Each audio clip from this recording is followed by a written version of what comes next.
July 4th, 2025, two prominent youth leaders, Peter Kinyanjui alias Wanjiku and Wanjiku Thiga, both allies of former Deputy President Gachagua, were dramatically rearrested on terrorism charges moments after their release from court.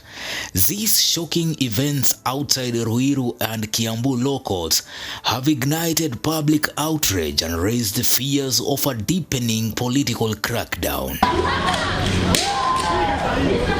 Peter Kinyanjui or Wanjiku is the youth coordinator for the Democracy for Citizens Party DCP in Kiambu County. Known for his fiery one-term slogans and grassroots mobilization, he is a key ally of Gachagua.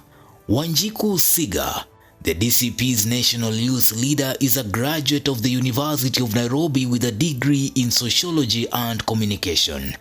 Her leadership in youth activism has made her a rising star in Kenya's political scene. Both have been vocal critics of the Kenya Kwanza government, rallying young Kenyans against governance failures. Their troubles began on June 25, 2025, during the Gen Z protests that shook Nairobi and Kiambu, sparked by anger over rising costs, corruption, and police brutality. These youth-led demonstrations turned violent. In Kiambu, protesters torched the Kikuyu law courts and several police stations, causing widespread damage. Kusema tu one time, siana makosa ingine. Hiyo ndio tu mnajua, na hii maandamano yenye ilikuwa juu hajaribu kitu ya mtu, hajaibia mtu. Lakini kuna wanasiasa wa huku Limuru wako behind all this. Authorities allege Kinyanjui and Thiga were involved in financing or inciting these acts, though evidence remains unclear.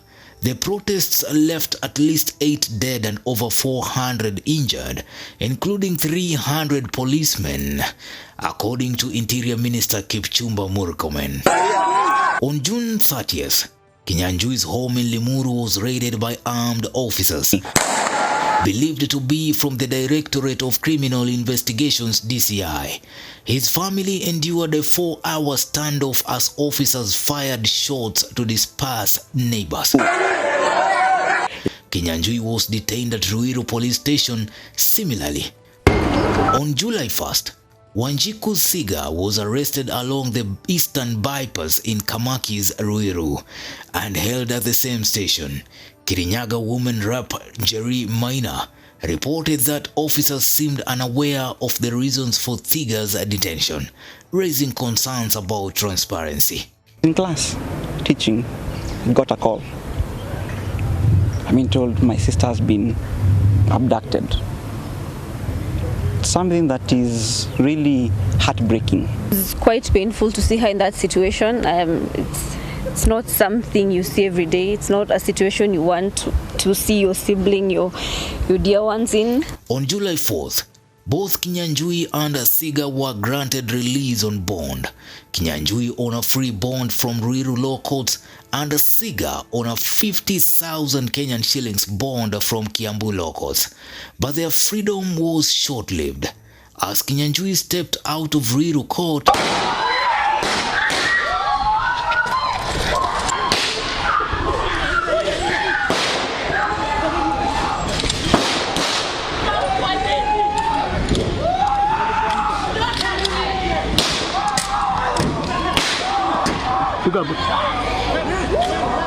Anti-Terrorism Police Unit (ATPU) officers swooped in, firing shots to secure his rearrest.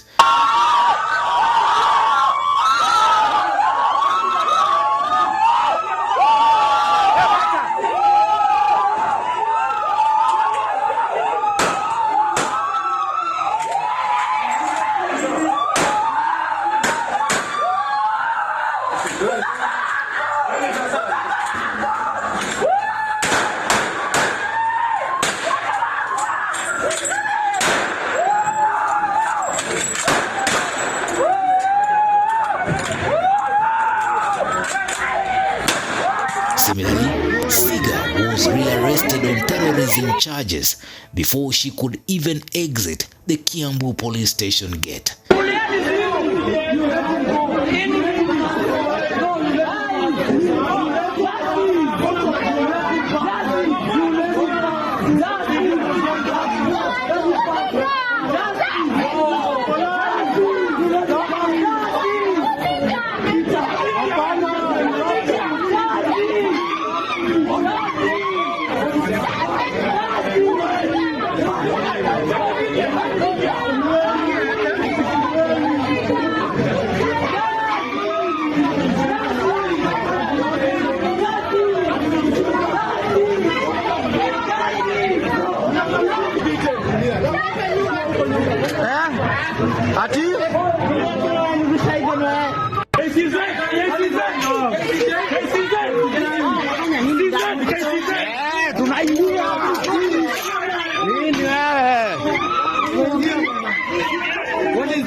You're not going to live in fear in this country. No! This is a police station! This is a police station! Chica, police station! Social media posts on X captured the chaos, with users calling it a blatant abduction and an attack on youth activism. These arrests are deeply tied to Kenya's political tensions. Kinyanjui and Thiga's allegiance to Rigathi Gachagua, who has been targeted by the Kenya KUZA administration, places them in the crosshairs. The government accuses Gachagua of orchestrating the June protests, with these youth leaders as key mobilizers. Critics, including opposition figures like Kate Waruguru, argue this is a deliberate strategy to silence dissent ahead of future elections, labeling the terrorism charges as trumped up. The public response has been explosive. Youths clashed with anti-riot police at Kiambu police station, demanding Thiga's release. On X, hashtags like Free Wanjiku and Free Wanjiku Thiga trended, with Kenyans decrying what they call state terrorism. The Kenya Human Rights Commission and Law Society of Kenya have condemned the arrests, citing a pattern of enforced disappearances. Nearly 160 cases reported last year. The High Court's recent order to produce missing activist Kinyanjui underscores growing judicial scrutiny. What do these rearrests mean for Kenya? The use of terrorism charges against youth leaders, the lack of clear evidence, and the dramatic tactics signal a troubling erosion of civil liberties. As economic challenges and political unrest persist, Kinyanjui and Thiga's cases could further fuel the Gen Z movement, potentially reshaping Kenya's political future. Supporters are organizing vigils in Limuru and Kiambu, demanding justice and accountability. Kenya stands at a critical juncture. The rearrests of Peter Kinyanjui and Wanjiku Thiga are more than individual cases. They are a test of the Kenya's democracy. Share your thoughts in the comments. Are these arrests justified or a sign of growing authoritarianism? Newsroom, Maisha TV, Bushabi Jr.